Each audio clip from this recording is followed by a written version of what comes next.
बांग्लादेश के पूर्व प्रधानमंत्री शेख हसीना बीते कई महीनों से भारत में हैं। वो अपनी सरकार के खिलाफ बड़े पैमाने पर छात्र नेतृत्व वाले विद्रोह के बीच 5 अगस्त को भारत चली आई थी। बांग्लादेश की अंतरिम सरकार चाहती है कि भारत अब अपदस्थ प्रधानमंत्री शेख हसीना को ढाका वापस भेजे ताकि उन पर मुकदमा चलाया जा सके। हसीना पर हत्या समेत 51 मामले दर्ज हैं। भारत और बांग्लादेश के बीच प्रत्यर्पण संधि है और इसका ही हवाला देकर शेख हसीना को बांग्लादेश को सौंपे जाने की मांग की जा रही है। इसके लिए भारत को एक राजनयिक संदेश बांग्लादेश की तरफ से भेजा गया है। बांग्लादेश के विदेश मामलों के सलाहकार तौहीद हुसैन ने अपने कार्यालय में सोमवार को इसकी जानकारी दी।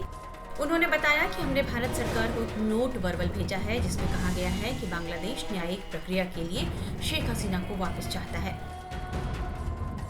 इससे पहले आज दिन में गृह सलाहकार जहांगीर आलम ने कहा कि उनके कार्यालय ने अपदस्थ प्रधानमंत्री के भारत से प्रत्यर्पण की सुविधा के लिए विदेश मंत्रालय को एक पत्र भेजा है। प्रक्रिया अभी चल रही है।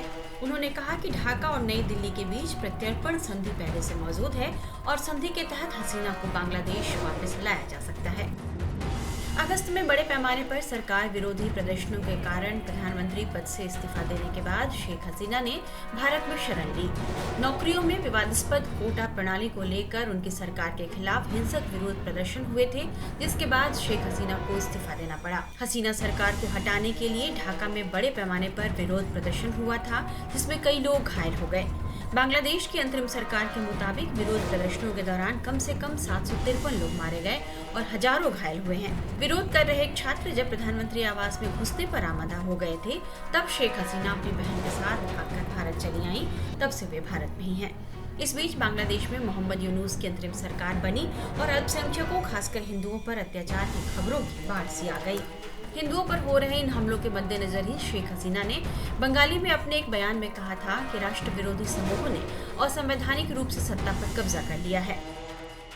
उन्होंने कहा कि फांसीवादी यूनुस के नेतृत्व वाले इस अलोकतांत्रिक समूह के लोगों के प्रति कोई जिम्मेदारी नहीं है।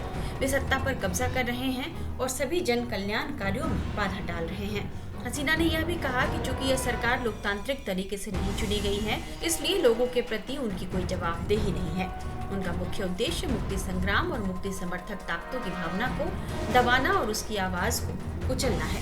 कह सकते हैं कि बांग्लादेश के पूर्व प्रधानमंत्री शेख हसीना के प्रत्यर्पण का मामला एक बार फिर तूल पकड़ने लगा है।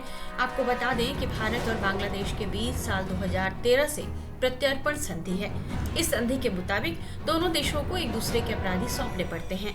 हालांकि दोनों देशों के बीच इस संधि का अनुच्छेद 21(3) यह इजाजत देता है कि वे चाहें तो यह संधि खत्म भी कर सकते हैं।